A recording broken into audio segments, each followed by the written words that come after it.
अब सुने जी, बात ये है कि ये फॉर्मूला जो है ना वो एक बात कर रहा है, ये कह रहा है कि जो रेडियस है यानी न्यूक्लियस से जो डिस्टेंस है वो वेलोसिटी के इनवर्सली प्रोपोर्शनल है।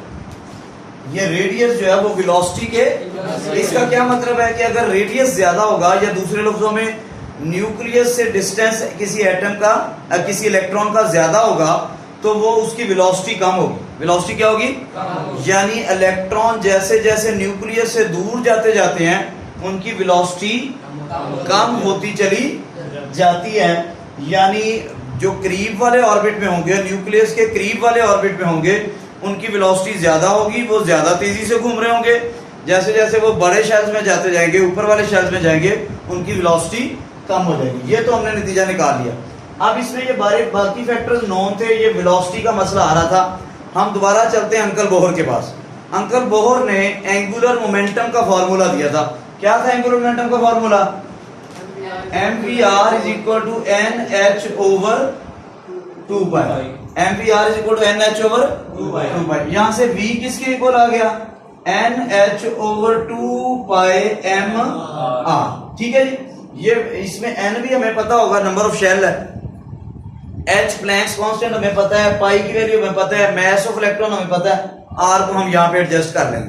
ठीक है, तो इसको ले लेता हूं मैं, दोनों तरफ स्क्वायर ले लेता हूं क्योंकि यहाँ पे मुझे v स्क्वायर की वैल्यू चाहिए ना। मैं दोनों तरफ स्क्वायर ले लेता हूं, तो v स्क्वायर किसके इक्वल आ जाएगा?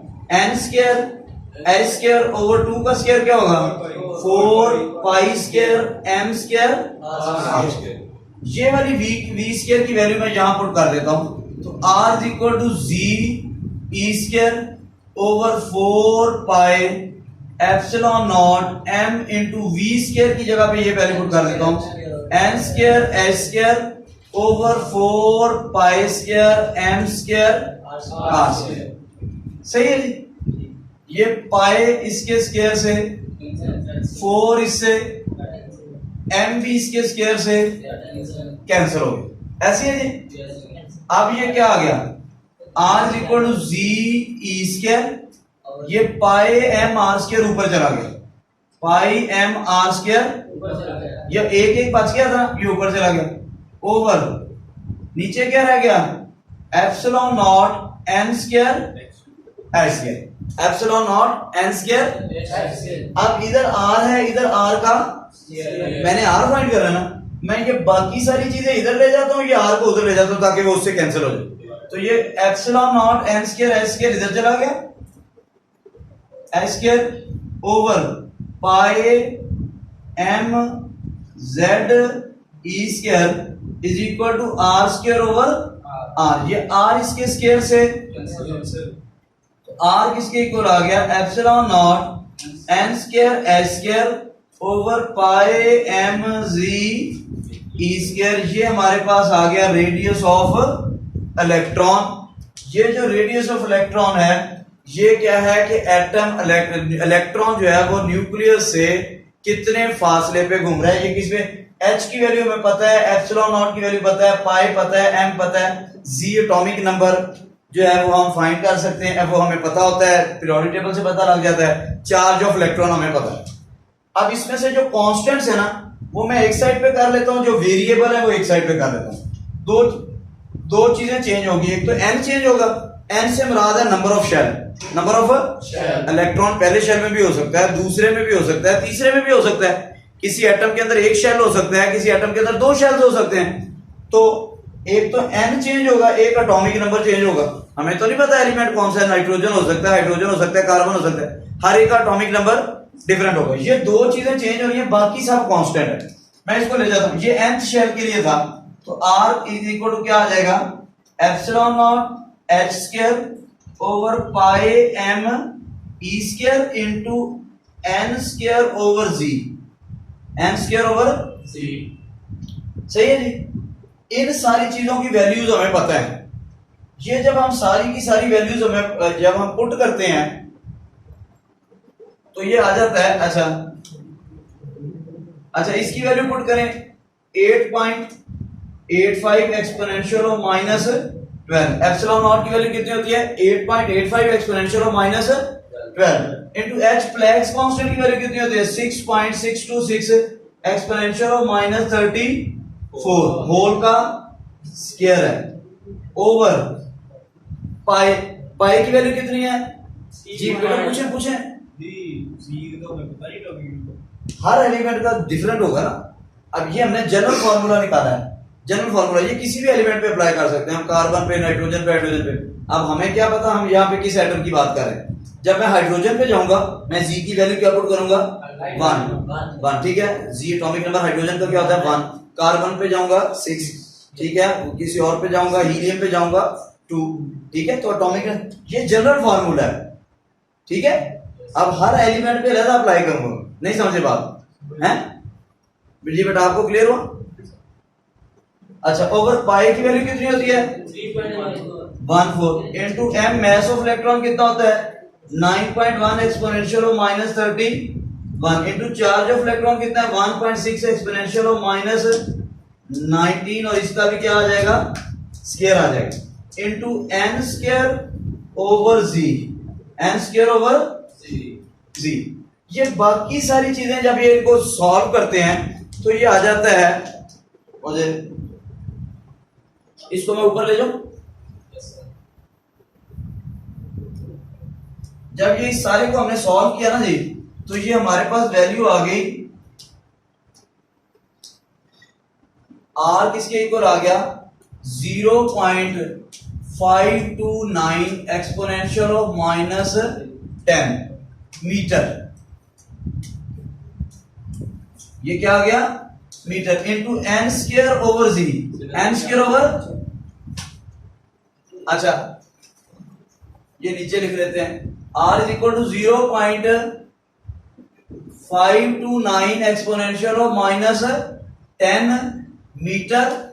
साथ क्या आ गया जी? हाँ जी n square over z for hydrogen. अगर हम हाइड्रोजन की बात करें तो z की वैल्यू क्या होगी? 1 होगी। तो r किसके इक्वल आ जाएगा? 0.529 इंटू 10⁻10 मीटर इंटू n और z की वैल्यू क्या होगी? 1 होगी। ठीक हो गया? इधर देखे मेरी तरफ, उधर ना देखे। अच्छा यहां तक कोई कंफ्यूजन? ठीक है।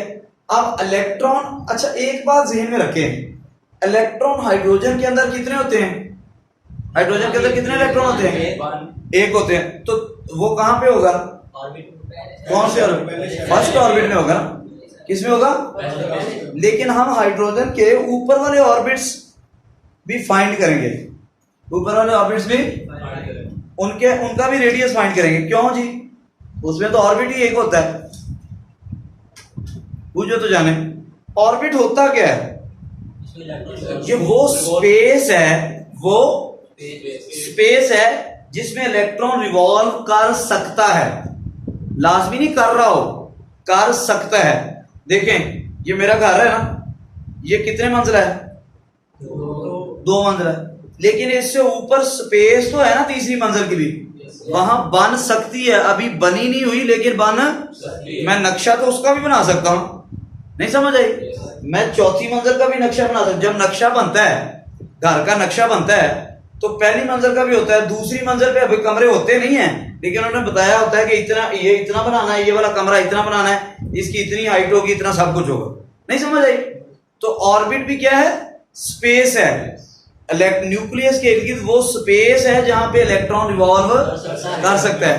तो हाइड्रोजन के अंदर अगरचे एक इलेक्ट्रॉन होता है लेकिन वो पहले ऑर्बिट में होता है, लेकिन ऊपर स्पेस तो मौजूद है ना, तो हम उसका नक्शा तो बना सकते हैं, वो डिस्टेंस तो फाइंड कर सकते हैं जहां पे इलेक्ट्रॉन रिवॉल्व कर सकता है। कर रहा है या नहीं कर रहा है ये अलग बात है, लेकिन कर सकता है। Second orbit, third orbit, fourth orbit, वहां पे इलेक्ट्रॉन हो तो सकता है ना। स्पेस तो मौजूद है कि नहीं मौजूद?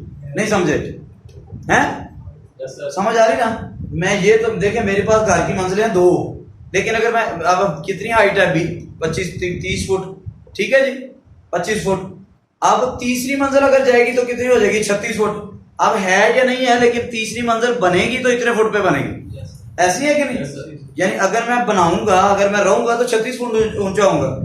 सही है? वो मेरी मर्जी, मैं बुर्जुल खलीफा बना रहा हूं। नहीं समझ रहे? तो स्पेस मौजूद है। यानी मैं आज भी कह सकता हूं कि मेरा अपना बुर्जुल खलीफा है, क्योंकि मेरे को जगह दे है ना बनाने दी। आगे बने ना बने लहदा गल, पैसे कोई नहीं। ठीक है? तो इसी तरह इलेक्ट्रॉन भी न्यूक्लियस के, अगरचे हाइड्रोजन के अंदर एक इलेक्ट्रॉन होता है लेकिन दिल उसका बड़ा है, ठीक है, ऊपर वाले वो एक इलेक्ट्रॉन पहले शेल में रिवॉल्व कर रहा होता है लेकिन वो ऊपर भी रिवॉल्व कर सकता है। तो जहां जहां पे वो रिवॉल्व कर सकता है हम उसका रेडियस फाइंड करेंगे, दूसरा शेल, तीसरा शेल, चौथा शेल, पांचवा शेल। नहीं समझ आए?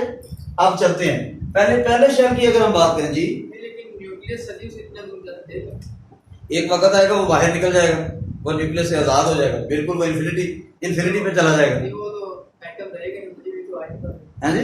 हाँ, आयन बन जाएगा। तो आयन का भी एक वजूद होता है, ठीक है, स्पेस उसके पास मौजूद है, स्पेस उस पे मौजूद है, जब इलेक्ट्रॉन आना चाहे आ सकता है, इलेक्ट्रॉन जब भी आना चाहे आ सकता है। नहीं समझे बात को? ये इस तरह तो कोई जरिए से बड़े एटम तो निकलते रहेगा। हैं जी? इस तरह एटम के लिए भाई हमने कहा जाएगा नहीं, बुलाता है मगर जाने का नहीं, सही है, जाएगा नहीं, वो जाएगा तब जब एनर्जी मिलेगी। देखिए ना, मेरे पास तीसरी मंजिल की जगह तो पड़ी है लेकिन आपका ख्याल मैं आज ही बना सकता हूँ? तेला जेब में कोई नहीं, कोई जब पैसे मिलेंगे तब बनाऊंगा, नक्शा बनवा के रखा हुआ। हमने अभी सिर्फ नक्शा बनाना है, जाएगा नहीं। इलेक्ट्रॉन तीसरे शेल में जाएगा तब जब हम एनर्जी देंगे। नहीं समझे बात? ठीक है, मैंने तीसरी मंजिल का मेरे पास नक्शा है, मैंने उसमें जनाब 3 दुकानें बनानी है, 2 वर्कशॉप बनानी है, एक बड़ा सा जनाब शॉपिंग मॉल बनाना है। अभी ये मेरा इरादा है लेकिन हजे मैं बना लिया भाई, वो मेरा इरादा है, अभी मैं नक्शा बना रहा हूँ हाइड्रोजन के, वो इलेक्ट्रॉन वहां जा सकता है, कब जाएगा? जब एनर्जी होगी, एनर्जी देंगे तो जाएगा, जा नहीं रहा, आप घबराए नहीं, सबसे पहले आपने घबराना नहीं। अच्छा, यहाँ तक कोई कंफ्यूजन नहीं समझ आ रही? सर जी, अगर शेल डिफरेंट हो गए तो कैलकुलेशन हमें फिर बार-बार डिफरेंट शेल नहीं, ये वाला चीज कांस्टेंट हो गई है, सिर्फ ये n की वैल्यू चेंज करनी है। पहले शेल के लिए n की वैल्यू 1, दूसरे के लिए n की वैल्यू 2। अब इसीलिए तो मैंने ये जो कांस्टेंट्स थे ये कैलकुलेट कर लिए, सिर्फ n चेंज करते रहना है। क्या चेंज करते रहना है? n चेंज करते रहना। तो पहले शेल के लिए n की वैल्यू क्या होगी? फर्स्ट शेल या फर्स्ट ऑर्बिट में n इज इक्वल टू 1 है, n की वैल्यू 1 आएगी तो ये, अच्छा, ये 10⁻10 मीटर जो होता है ये किसके बराबर होता है? 1 एंगस्ट्रॉम होता है, ठीक है, तो मैं इसको एंगस्ट्रॉम भी पुट कर सकता हूँ, 0.529 एंगस्ट्रॉम इनटू 1 का स्क्वायर, 1 का, तो ये तो यही रहेगा। फर्स्ट ऑर्बिट में इलेक्ट्रॉन की एनर्जी R1 क्या होगी? 0.529 एंगल, ठीक है जी। दूसरे शेल के लिए n की वैल्यू क्या होगी? For second orbit, second orbit के लिए n की वैल्यू क्या होगी? n is equal to 2। तो अब ये R2 किसके इक्वल आ गया? 0.529 एंगस्ट्रॉम इनटू 2 का स्क्वायर, तो ये कितनी आ गई? इसको 4 से मल्टीप्लाई कर दे, करें तो जरा, 2.11 एंगस्ट्रॉम, ठीक है जी। अब ये देखें, असल में 4 से मल्टीप्लाई हुआ है, यानी दूसरे शेल का रेडियस पहले शेल के रेडियस से 4 गुना ज्यादा है। कितने गुना ज्यादा है? 4 गुना ज्यादा है। तीसरे की तरफ चलते हैं, थर्ड ऑर्बिट, थर्ड और रैबिट लिख दिया, चले कोई बात नहीं, वो भी अच्छा होता है। अच्छा, इधर भी ऑर्बिट, यार क्या बात है यार, मुझे यही भूल गया, यूट्यूब की खुशी बहुत है मुझे। थर्ड ऑर्बिट, अच्छा, थर्ड ऑर्बिट में क्या होता है जी? R3 इज इक्वल टू क्या है? इसमें क्या पुट करते हैं? 0.529 एंगस्ट्रॉम इनटू 3 का स्क्वायर, तो ये 3 का स्क्वायर कितना होता है? 9, तो ये 9 गुना दूर चला गया। क्या चला गया? दूसरा शेल पहले से 4 गुना, तीसरा 9 गुना, चौथा 5वां 25 गुना। वाह भी पहाड़े तो आपको सही याद है, ठीक है। तो इसका मतलब देखें, पहले और दूसरे के दरमियान फासला थोड़ा था, दूसरे और तीसरे के दरमियान डिस्टेंस, तीसरे और चौथे के दरमियान डिस्टेंस आप कैलकुलेट करते जाएं। ये R3 कितना आता है? 4.75 एंड सो ऑन, आप चलते जाएं। इससे एक बात पता लग रही है, बात बड़ी ये सच है मगर रुसवाई की है। इसका मतलब है, अगर मैं इस एटम को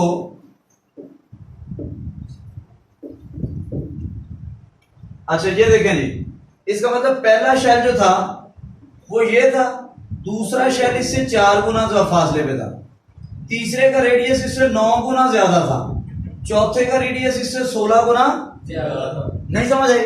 इसका मतलब R1 माइनस R2, जो पहले दो एटम्स का रेडियस है, या R2 माइनस R1 कह लेते हैं, R2 माइनस R1 ये कम है, R3 माइनस R2 ये ज्यादा है, यानी पहले और दूसरे के दरमियान डिस्टेंस कम है, दूसरे और तीसरे के दरमियान डिस्टेंस ज्यादा है, R4 माइनस R3 उससे भी ज्यादा। इसका मतलब जैसे जैसे इलेक्ट्रॉन न्यूक्लियस से दूर चले जाते हैं तो न्यूक्लियस के और तो उनके दरमियान फासला क्या होता जाता है, बस शेल्स के दरमियान फासला बढ़ता चला जाता है। पहले और दूसरे शेल के दरमियान फासला कम था, दूसरे तीसरे के दरमियान ज्यादा था, तीसरे चौथे के दरमियान उससे ज्यादा था। तो सही है जी, साइज भी सही पर वो बोल सकते हैं बिल्कुल साइज ही है ये, जितने शेल है वैल्यू पुट करें आपके पास साइज आ गया।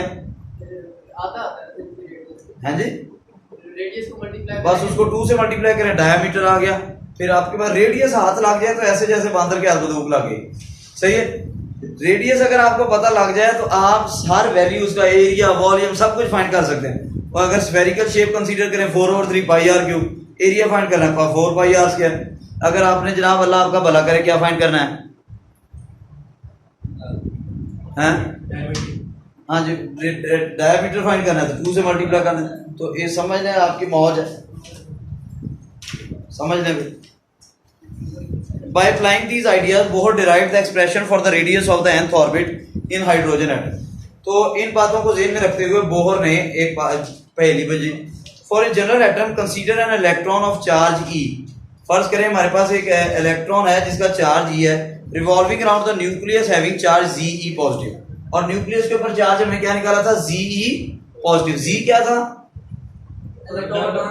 तो number of proton, atomic number, और E पॉजिटिव क्या था, प्रोटॉन का चार्ज। दोनों को मल्टीप्लाई कर दिया तो न्यूक्लियस का चार्ज आ गया। Z being the proton number and E positive is the charge on proton. Let m be the mass of the electron, r the radius of the orbit, and v the velocity of revolving electron. According to Coulomb's law, the electrostatic force of attraction between the electron and the nucleus will be given by the following formula 1 to 6। इसको ले चले equation 10 पे पहुंच गए, calculation मैंने आपको करवा दी है। According to the equation, the radius of moving electron is inversely proportional to the square of its velocity. जो इलेक्ट्रॉन रेडियस है मूविंग इलेक्ट्रॉन का, वो उसकी वेलोसिटी के इनवर्सली प्रोपोर्शनल है। It conveys the idea that electron should move faster nearer to the nucleus in an orbit of smaller radius. इससे पता लग रहा है कि इलेक्ट्रॉन न्यूक्लियस के करीब जो है वो तेज घूमता है। रेडियस वेलोसिटी के इनवर्सली प्रोपोर्शनल आया था, तो इलेक्ट्रॉन न्यूक्लियस के करीब होगा तो तेज घूमेगा, दूर होगा तो ज्यादा घूमेगा, आहिस्ता घूमेगा। जैसे बच्चे अब्बू के पास होते हैं तो फुर्ती ज्यादा दिखाते हैं। It also tells that if hydrogen atom has many possible orbits, then the propulsion of electron to higher orbits make it move with less velocity. तो इलेक्ट्रॉन अगर ऊपर वाली शेल में जाएगा तो उसकी वेलोसिटी कम हो जाएगी। मेहरबानी। The determination of velocity of electron is possible by moving in the orbit. In order to eliminate the factor of velocity from the equation, we use Bohr's postulate 4. The angular momentum of the electron is, ये सारी calculation करके equation 13 पे आ गए। According to the equation, the radius of hydrogen atom is directly proportional to the square of number of orbits. So higher orbits have more radii than vice versa. ये तो बात सीधी सीधी है कि बड़े रेडियस, जो बड़े ऑर्बिट्स होंगे उनका रेडियस ज्यादा ही होगा, ये तो बच्चों को भी पता है। The collection of parameters, ये epsilon not h square over pi m square, ये कांस्टेंट है। इस सारे को कैलकुलेशन किया तो क्या आ गया 0.529 angstrom m square. By putting n is equal to 1 2 3 4, the radii of orbits of hydrogen atoms are n is equal to 1 2 3 4 5 6 10. The comparison of radii shows that distance between orbits of hydrogen atom goes on increasing as we move from first orbit to the higher orbit. जब पहले orbit से ऊपर जाते हैं तो फासला बढ़ता जाता है। The orbits are not equally spaced, यानी ऑर्बिट्स के दरमियान फासला बराबर नहीं है। The second orbit is 4 times away from the nucleus than first orbit. Third orbit is 9 times away, and similarly fourth orbit is 16 times away. यहाँ तक कोई कंफ्यूजन? अल्लाह आप सबका आमीन। हाँ जी।